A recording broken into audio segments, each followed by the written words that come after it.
So let's talk a little bit about what did we talk about so far? We talked about the ladder of prayer and how we are the process of prayer is a process of waking our mind and our spirit up to come in deeper and deeper acknowledgement, deeper and deeper connection and identification with the divine reality. And and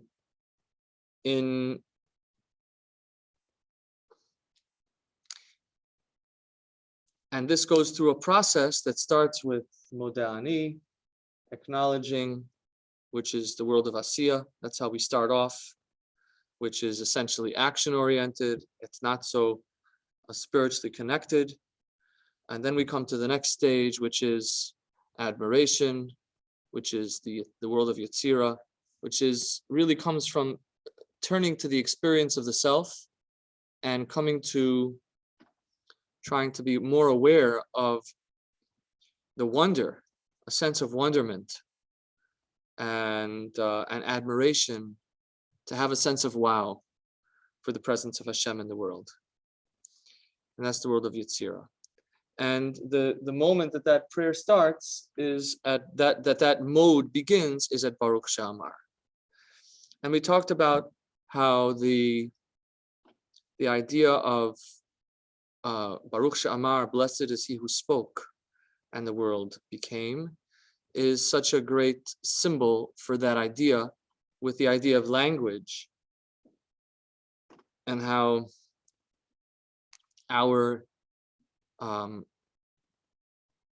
we might understand the whole world as kind of a linguistic encoding or an encoded version of the divine reality. It's a divine reality that, like language, if you don't understand, if it's not intelligible to you, you don't understand its meaning.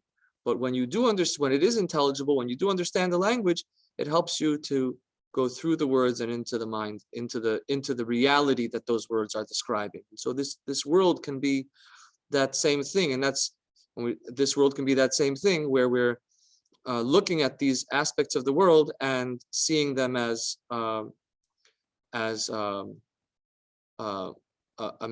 if we're able to if we're able to understand the world as it is, we can see the divine reality that it is representing. So that was the idea of Baruch She'amar. And I just wanted to take this idea to explain this idea from a different angle. And where should we begin? I want to begin with the words of davening. It's a very short phrase that expresses this idea. And then hopefully we can look into it a little more. This is from on page 70. So that's why from Baruch She'amar and on, it's the Pesukei de Zimra, it's verses of praise that are primarily looking at the natural world and looking at the wonder of God's creation. And so the more we think into the amazing world that's here, the more we can, the more wow we can have, and the more admiration we can have to understand the presence of Hashem, or to be impressed by and affected by, inspired to the presence of Hashem. On page 70,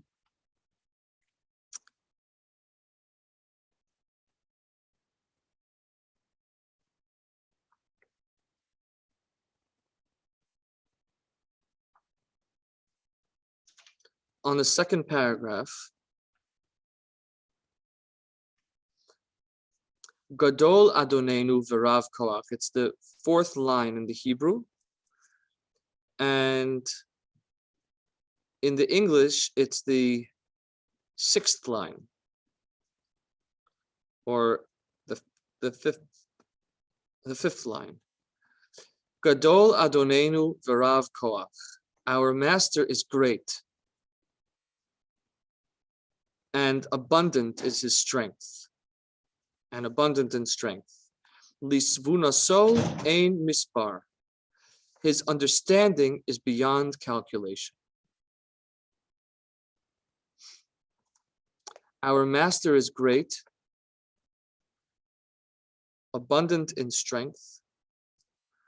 His understanding is beyond calculation. I translate Adonenu, our master. The Art Scroll translates it our Lord. Essentially, that's the same idea, right? A Lord is a master.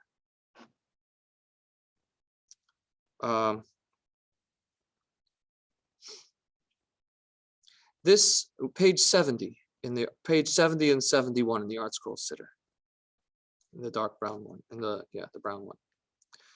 It's the second Hallelujah, Tehillim 147, Kuf Mem Zayin. So, just as an aside, the idea of Adonenu, the idea of referring to God as our Lord, is very much in line with this theme of the initial work of opening up our mind and our heart to the divine, because the first steps in that work is kind of enforced or impressed upon us.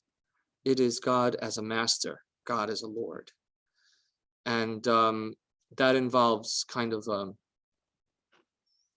a humility on our part and some discipline.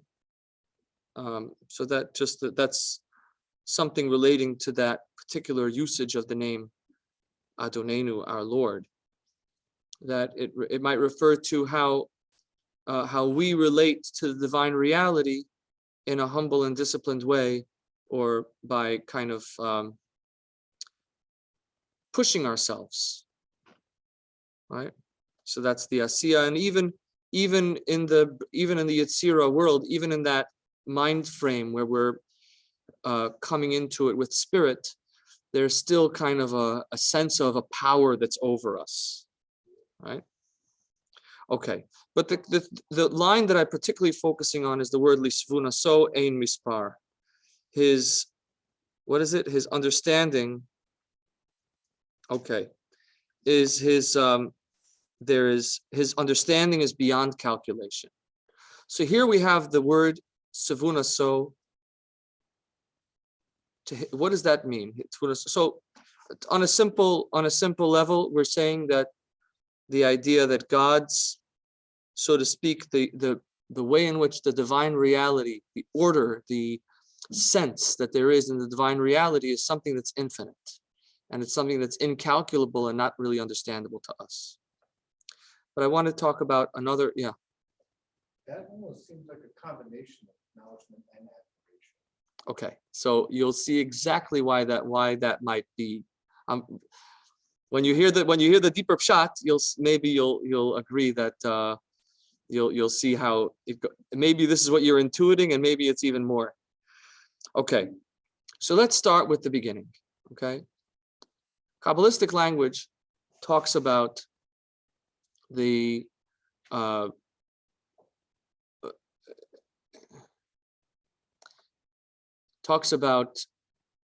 ways in which our life, or ways in which our reality is, what gives us our existence. So Kabbalistic teaching talks about two lights. There's the light that fills all worlds, and there's the light that encompasses all worlds. This is the general framework. What does that mean? So when we talk about the light that fills all worlds, each one of us is a world, and we each have both our physical life, but even from a consciousness point of view, we could also think, so we could think of this as, so you could think of, let's say, the light that fills all worlds and the light that surrounds all worlds. On the simplest level, we would say The light that fills all worlds is is the life force that gives everything its life. Okay, and then there is the light that encompasses all worlds, which is the idea that the entire universe is an entity and an organism that is being kept alive, or that is being given existence in a generalized sense. Okay, so these are the two ideas. So when we think about these two dimensions, really, if we think about the amount of the amount of power, or the think about it in a Kabbalistic level, on a hierarchical level, the life force that's required to give me life is quite limited. And the life force that's required to give the whole entire universe life must be mamish awesome, right? And the light that fills all worlds. So in some worlds, some things in the world, they require minimal life, like a stone, for example, or minerals. They don't seem to have a very complex or a very intense amount of life force. And so we imagine the light, so to speak, the divine energy, that I don't want to use the word energy, the emanation of divine that is giving rise to this particular thing will be very minimal, will be very limited. However, the light that's making the whole universe, giving the whole universe life at once, is so massive, but the point also is that all of the things in the universe, from the stone to the angels, right? That's what we're referring to, from the stone at the bottom of the bottom of the food chain to the holiest of the angels, are all part of this whole organism and are relating equally to this light that encompasses all worlds. And then there's another dimension that I want to go into about this, which is thinking about it in terms of our consciousness. So we experience, on a consciousness level, we have the things that we know. We have our subjective reality. What do we understand, and what do we experience? So we would refer to it as that which is sort of akin to that light that fills all the worlds. There's my subjective reality. But my subjective reality is,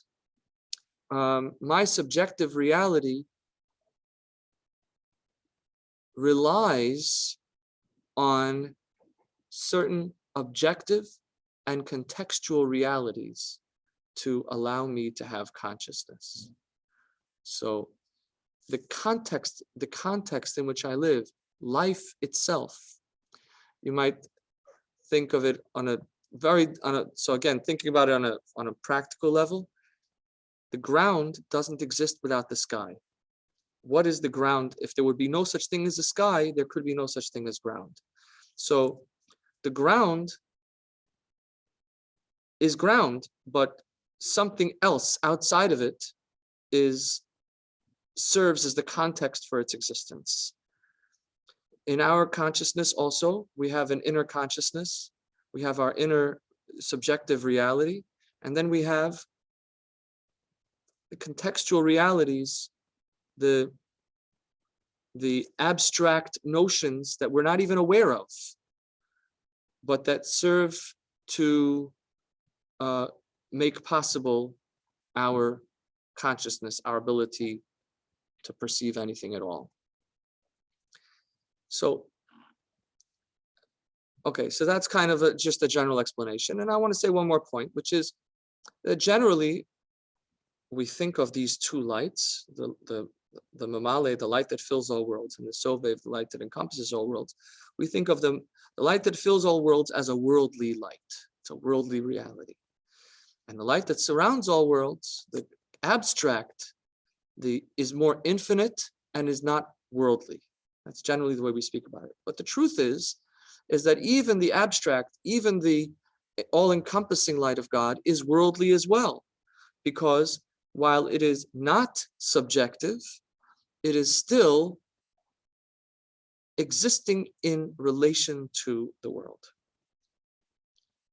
And so this all is worldly reality. And if we're trying to understand the divine reality, we have to imagine a world, we have to imagine a reality or a source that's primordial, that's before even that all-encompassing light. And so therefore we have this this idea that there is a first source, a beginning origins to the entire universe, a beginning before all beginnings. And this is truly infinite. This is truly beyond our ability to comprehend. So I want to go to, I'll give you an example about how it's beyond our ability to comprehend. If I tell you to imagine infinity, let's say you'll try and what are you going to think of? You'll think of an infinite number of pencils, right? Makes sense, an infinite number of pencils. But the truth is an infinite number of pencils is still only pencils. It's finite. So what are you going to try and do then? You'll try and imagine infinity. It's impossible because we only think of things in terms of things, and things are finite, not infinite. And so trying to imagine infinity is kind of like trying to imagine nothing. It's almost the same thing. And in fact, infinity is a kind of nothing, is a kind of nothingness. We say that the world comes yesh me'ayin, the world comes something from nothing. Obviously, the world doesn't come from nothing. The world comes from God. The world emerges from the divine reality. But we call it nothing because for a human being, infinity is like nothing. For a human being, infinity is unimaginable, and therefore, it's nothing in the highest of highest senses. In the highest way that we could use the word nothing, we're using the word nothing here. So, okay, so that's what we're talking about here. We're talking about this vast difference between the subjective reality of the human being and the nothingness that is the infinity from which everything, that precedes everything and from which everything truly emerges. Okay, good. So now we take a pause. Any comments, questions so far? No? How about the online participants? We have any comments? Hello, everybody. I just log on. Okay. Bye. Welcome, Yosef. Okay. Thank you. So to this we have an amazing idea, which is that the Torah is called Mashal HaKadmoni, a parable for the primordial beginning, right? When we say, when Kadmoni means the first, the primordial one, the ancient one. So the word Kadmon relates to the Hebrew word Kodem, which means before. So when we say the word Kadmon, we say the word before, we mean that in the most extreme sense, before anything that would relate to a worldly reality. That is before even Or HaSovev, even before the all-encompassing light of God. And maybe even before true infinity, right? Going back to the true infinity and the nothingness from which the world emerges.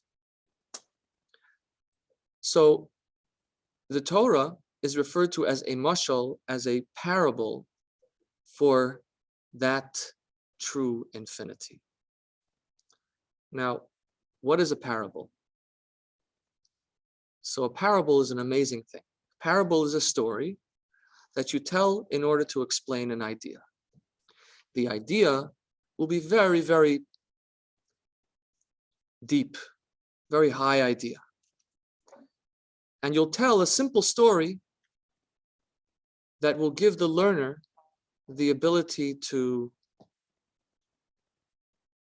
receive that idea in a kind of encoded form. And then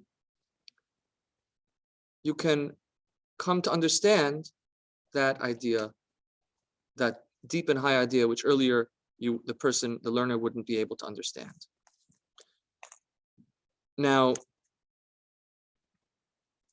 the more well a person understands the mashal, the parable, the more well they will understand the nimshal, the idea that the parable is trying to convey.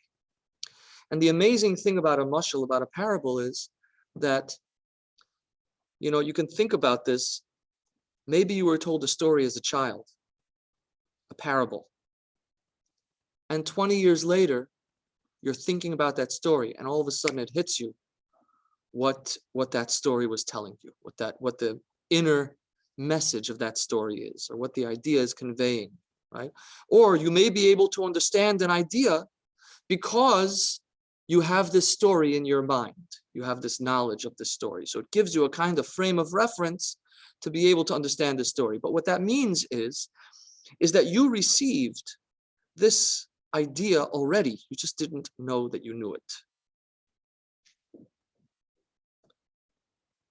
Then there is another kind of idea. This is a fairly simple notion. But then there are other kinds of ideas that would require 2 or 3 steps of understanding. So in order to understand the basic premise of this idea, I would have to give you a mashal. I'd have to give you a parable. And then you would be able to understand the mashal that you would need to understand in order to understand the idea, right? I'll give you an example. I'll tell you a mashal. If I want to explain to you the idea of togetherness, what is oneness, right? So I'll tell you to imagine a basket of apples where all the apples are together. Okay? So now you have the idea of togetherness. So now you know what together means? Okay, you know what together means. And then I'll say, okay, so now that you know what together is, a basket of apples is kind of like, you could think of a family as a basket of apples, where you have a group of people. Now, they're not exactly all physically close together in proximity in the way these apples are, but they're all kind of associated with each other. So now we've gone from the concrete manifestation of the idea of togetherness to a little bit of a more of an abstract kind of togetherness. And then I'll say, okay, now you could also think of togetherness, of oneness, as a body, a person. A person is a collection of different organs, and they're all one. And they all cooperate with each other, kind of like the family. They all cooperate with each other. And here we have a deeper notion of togetherness. And then you would have the feet, but it's still, you can differentiate between the feet and the head. I'll say, well, think about this. You have the blood that's in the body. And the blood in the body, the same blood goes to the brain that goes to the heels. So there is an idea of oneness, an idea of a unified reality. And then from there, we could understand that there is life force itself, the life force of a person, that is the personhood of the person. The personhood of the person is a truly unified idea. I am not more in my brain than I am my feet. My personhood is somehow present in all of those equally. And from here, we could then go to another set of mashalim to begin to understand how the divine reality is unifying all of existence and how all of existence is one in the divine reality, right? But here we had a series of, and this is right? I'm not sure that this is an accurate mashal or set of mashalim to explain this idea, but it's approximate, right? The Talmud says that Rabbi Meir used to give 30 mashalim, 30 parables to explain an idea. That is, the ideas that he were teaching were so high that it would take 30 stages of parables to get to the idea that he was explaining. Like, you wouldn't even be able to understand the example that he's going to give you to explain the idea that he's going to say unless he gave you an example to explain his example, right? That's how deep it was. Shlomo HaMelech, the Torah tells us, used to give 3,000 parables. Shlomo HaMelech's understanding was so great that in order to explain his ideas, it would take 3,000 steps. Shlosha salafim mashal. 3,000 mashal. So we can understand, so this is kind of an idea that we're trying to explain, that to go from this is all to understand human reality. Meaning this is, Shlomo HaMelech, as wise as he was a human being. And so we're still talking about a human, so as much as a human being can understand, 3,000 mashalim is a lot. But to go to the divine reality is beyond. 1,000 wives too. That's true. That's not so cool. With its 3,000 mushrooms. Yeah. Probably how we developed this 3,000 mushrooms. Yeah, you're We right. got 3,000 things. Yeah. We had 3,000 experiences, 1,000 experiences. Okay. So yeah, Shlomo HaMelech we're not going to analyze Shlomo HaMelech's character. Now we're simply going to say that as high as a human being can grasp, this is 3,000 mashalim is a mind-blowing level of depth, and yet it's still all within human consciousness. So to go to the divine reality is beyond all of that. And this is the meaning of the words Vili Savuna, so ein mispar. To his understanding, there is no number. That is, the amount of mashalim, the amount of parables that it would take to grasp the divine reality is an infinite number of mashalim. Vili Savuna, so ein mispar. To his understanding, that is, to be able to understand his reality, an infinite number of parables. So I was thinking to myself, so Adkan Divrei HaAlter Rebbe, this is until now I explained to you something that's not my idea. We have questions or comments? Anyone?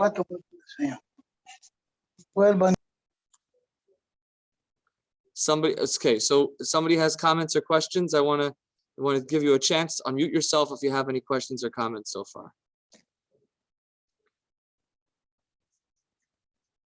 Toiv. So it occurred to me,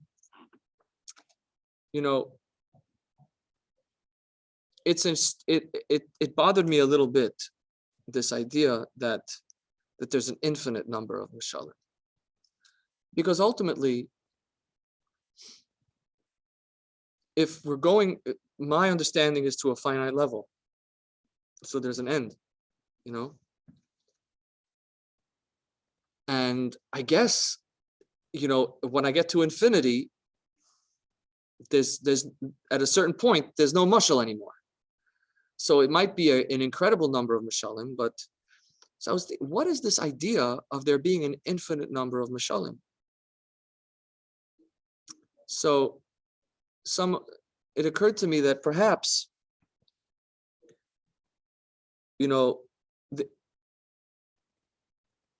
Kabbalistic teaching talks about there being an infinite number of worlds,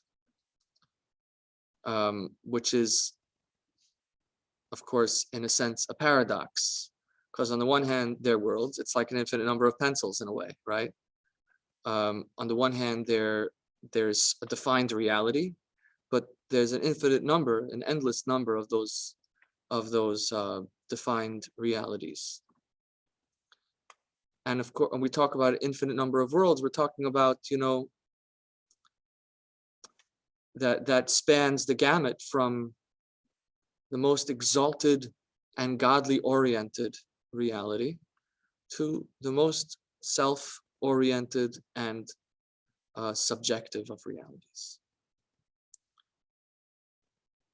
And all of those are kind of perpetuating endlessly.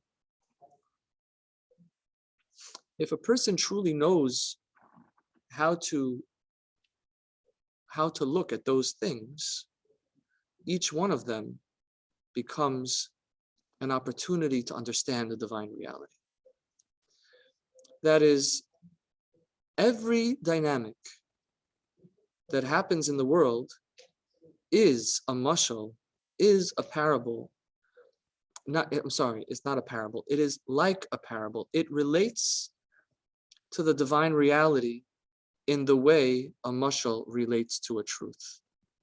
So again, the difference between language, between the Baruch She'amar idea, which we said last time, is that that's basically a two-step process. There is a simple thing. I say something, and you either understand it or you don't. When it comes to the idea of the mashal, there is layers of understanding. And apparently, it appears that, so let's give the example of the 3,000 mishalim of Shlomo HaMelech, or if you prefer the 300 mishalim, the 30 mishalim of Rabbi Meir. We would say that the first mashal that you had to say in order to, prime a person's brain to understand this is a pretty primitive or a simplistic mashal, a simplistic idea.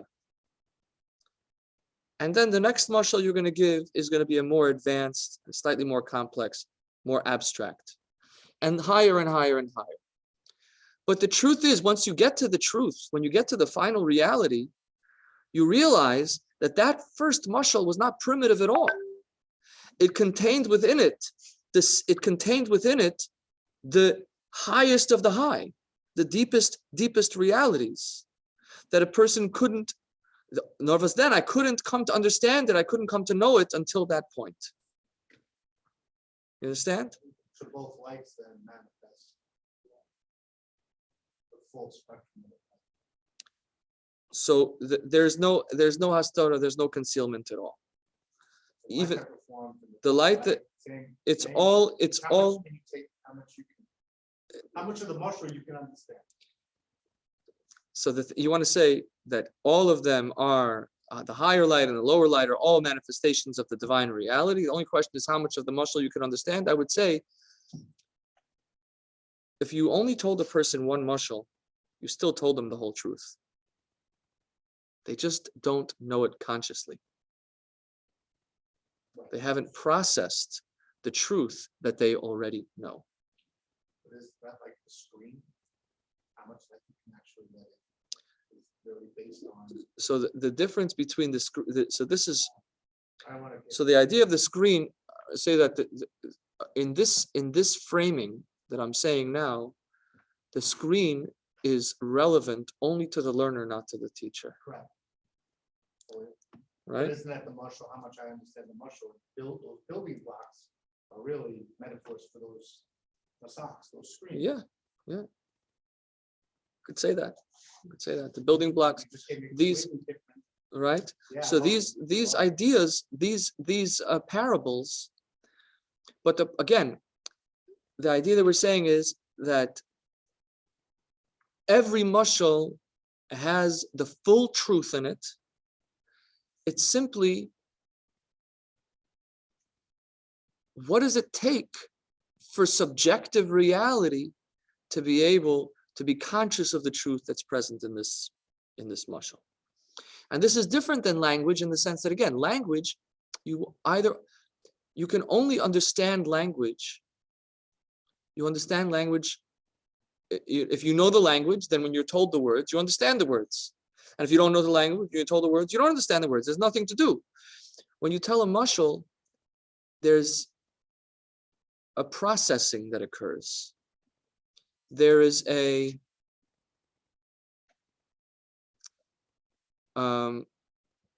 unfolding of the idea. Huh? But isn't that the latter? Because if you The don't acknowledge, admiring? you can't admire.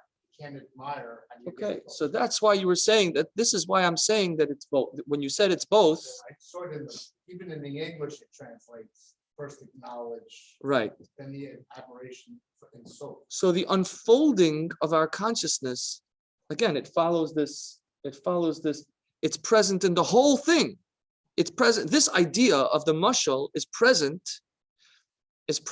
from the bottom of reality, from the Moda'ani, until Shmona Esrei, until the Amida. It's present it goes from the most subjective reality of the human being until Atzmos Ein Sof, until the essence of the infinite, the Kadmon, the beginning of all beginnings, the before all befores. Yeah. How do you admire and so? Or how do you get closer and so? So now we're not talking about admiring. I'm not saying that the mashal is something by which we come to admire the Ein Sof. I am saying that understanding this dynamic of the mashal can give us a sense of wow. Okay. Now, Jane, before I take a question, I just want to add that this is not saying that meaning never say that the parable is the reality you're trying to describe. The parable relates in an abstract way, in a dynamic way. It refers to some dynamic that you're trying to explain to in the mashal. And so what is the relation between the mashal and the nimshal? This is kind of the dynamic that we're describing.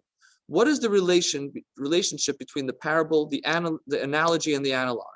What is the relation between those two? There is a difference between them, and yet there is a relationship to them.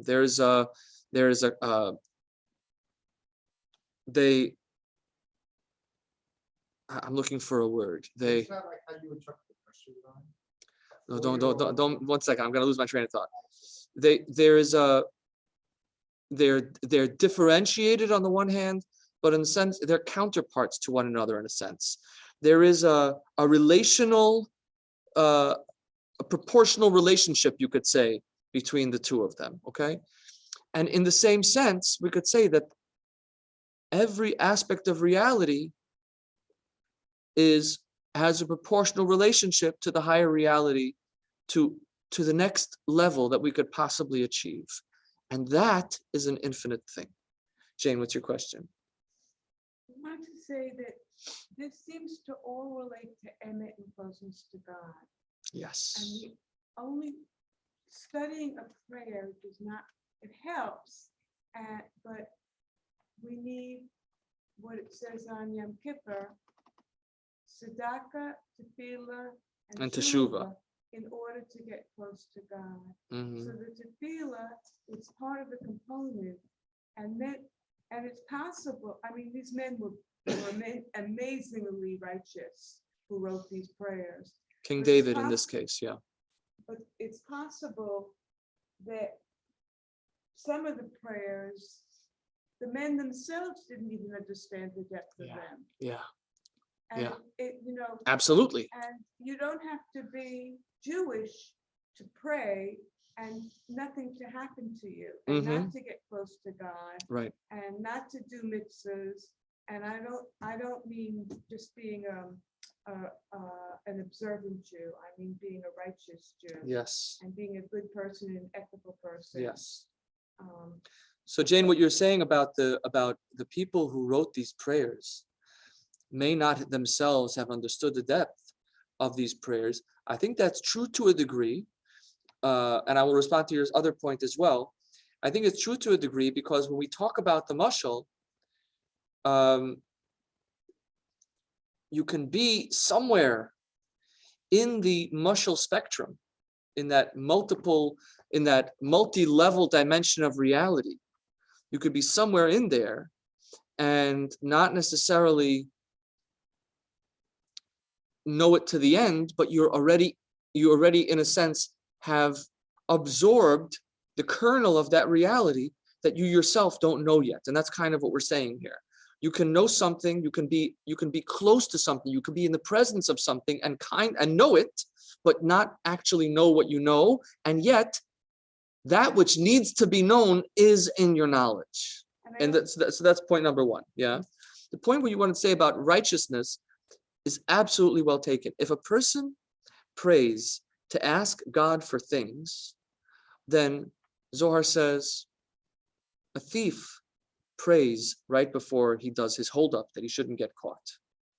But if we do this kind of work and we try to really, really make ourselves conscious of the presence of the divine in our life, then that lasts for some time. Of course, the Yetzer Hara always crops up again and comes back and tries to knock us down.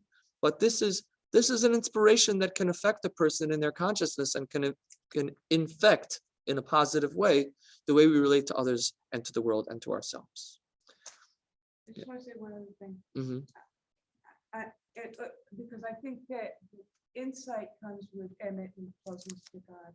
But as somebody who loves Chabad, like I'm talking about you, the original Chabad rabbis all had jobs as well, like you as the chaplain and working with the community.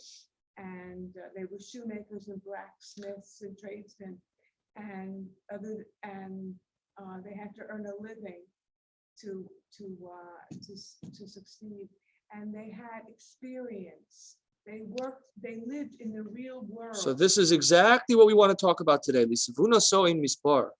we say that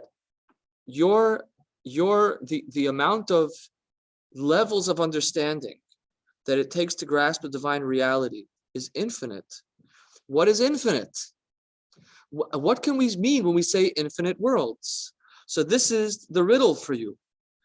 How long will it take to know everything? What's the answer to that? How long will it take to know everything? Forever. Infinity. Right. It'll take forever to know everything, literally. In order to know all the things that ever happened and all the things that ever exist, all the events from the beginning of time to the end of time, and all the events within each time, and all the items within each time, that's an infinite number. That's an infinite amount of time. It'll take forever. For as long as it'll take as many seconds as those things exist. That's how long it'll take to know those things.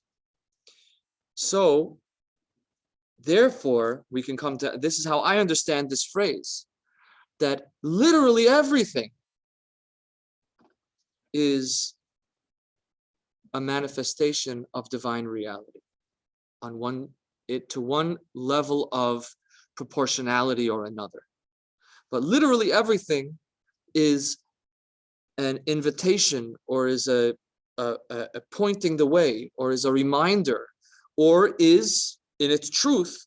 I just talked about different ways, again, different layers of understanding, or it's in truth a manifestation of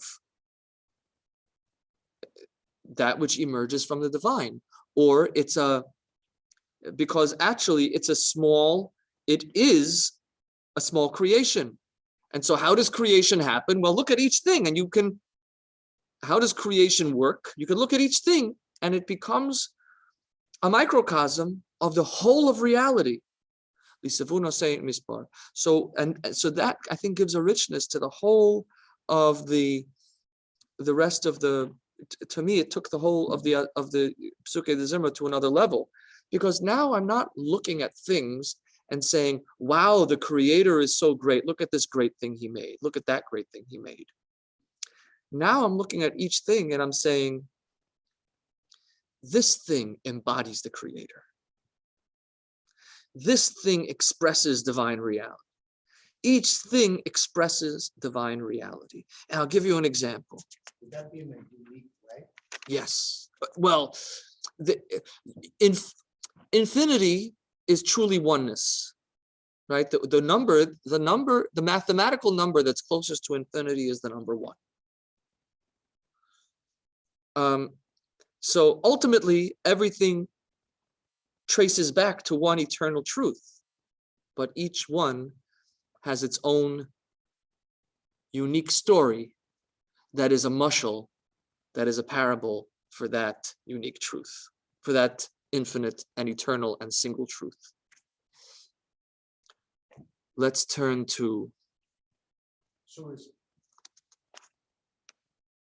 if that's the case, that's a bit of information over in Yes. my brain. Yes.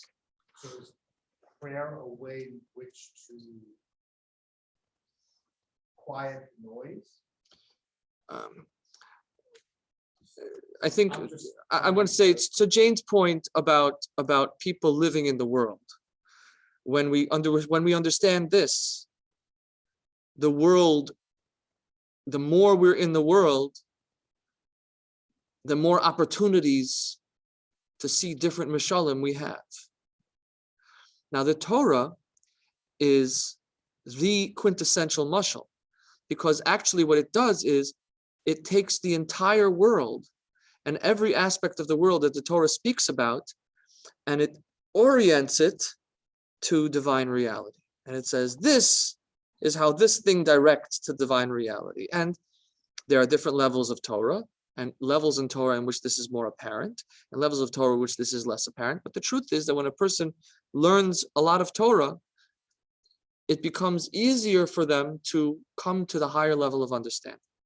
Somebody I know that people can learn these ideas even if they haven't learned Torah, haven't learned other parts of Torah, but people who have learned, who have spent time sharpening their mind to the Torah's way of thinking will more naturally, I believe, I don't have data on this, but it seems to me it will be more naturally oriented, it'll be more of a smoother process for them to make that switch. The more I start Torah, the more I focus on the marshals that are important, as opposed to all this things. It's all one big, It's all one. big marshal.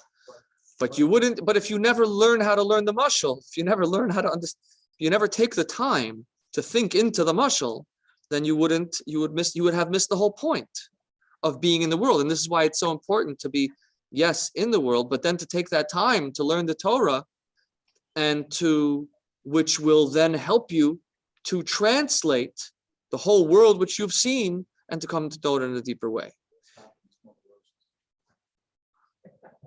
I want to look at another example. Let's turn to page 72 and 73 in the same chapter of Tehillim. Hanosein sheleg katsamer. Or you know what? Let's just do Mashlich karcho chafitim. This is the third line in the Hebrew in the middle of the line. Mashlich karcho chafitim. He hurls his ice like crumbs. Lifnei karaso miyamot. Who can stand before his cold? Yishlach devoro v'yamse. He issues his command and it melts them. Yashev rucho yizlu mayim. He blows his wind, the waters flow. Yashev rucho could also mean the spirit rests and the waters flow. Rabbi, I thought Bnei Karato is like the face. Who's Bnei Karato miyamod? Karato means his cold. Kar. Milashon kar. Yeah. Lifnei karato miyamod. Who can stand before the cold? So we're speaking here about God sending ice, and who can stand before that coldness? But then he sends his word, he issues his spirit, and it melts. And this is a mashal for the mashal. The words of Torah are compared to water. They are just like water comes from the highest of the high and goes down to the lowest, collects at the lowest place, so too the Torah issues from the divine wisdom itself, which is called the Chokhmah, the divine wisdom, which is compared to water.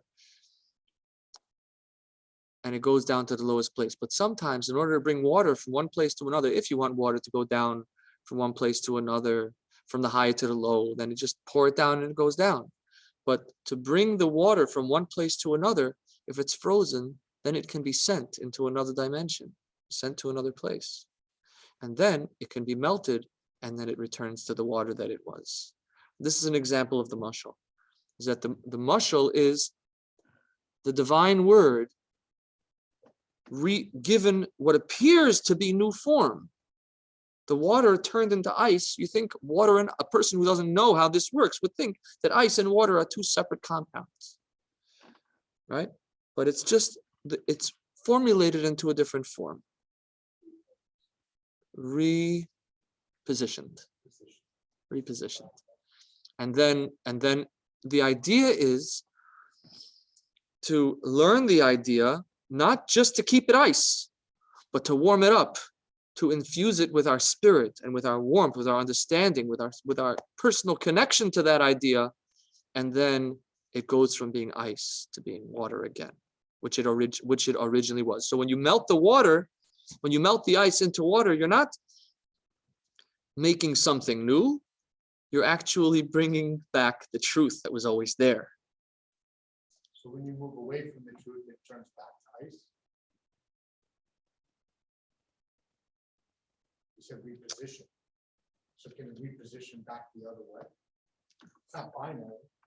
I suppose. It's not. Well, I say a teacher, let's say, It's unidirectional. right, let's say a teacher is going to teach now, right?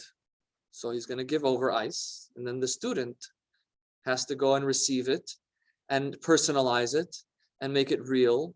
And then all of a sudden they get the spirit of the idea. There's this idea that we hear teachings, and teachings are just divrei Torah, they're ideas, but there's a central spirit in every idea, and we want to get that. And that comes from a person reflecting on it personally and getting to know the idea personally and individually, relating to it. And eventually, you know, you get to see, you get to know, it becomes your reality. Eventually, it's no longer teachings, and instead it becomes a reality. Can be fleeting and lost. Sometimes when the new marshal comes, the new one becomes water, and the old one turns back to ice. Well, Using your metaphor. Okay, the old one, I don't know that I would say that the old one goes back to ice. I would say that now we understand that the old one was a pre-mushal, right? You could only understand the new one, huh? That's really bad. Right, but I'm saying you could only understand, you wouldn't be able to, I don't know that, you know, you certainly grasped this new mushal, this new reality on a deeper level because of your previous learning. So you're just continuously adding new layers. There's another aspect to Pesukei de Zimra, okay? The word Pesukei de Zimra, and we'd have to close with this. Word Pesukei de Zimra can mean the verses of praise, but Zimra also means verses of pruning, trimming. And that is that we, just like a person who wants a tree to be healthy needs to sometimes cut away dead branches, this work of differentiating between what are the false, selfish, and subjective, self-oriented, false notions we have about reality, and what is the truth of reality. So yes, it's possible that in our learning, we can realize that something that we thought was true before is not true. And that involves some pruning in order to come to a more healthy and more unified and more eternal reality.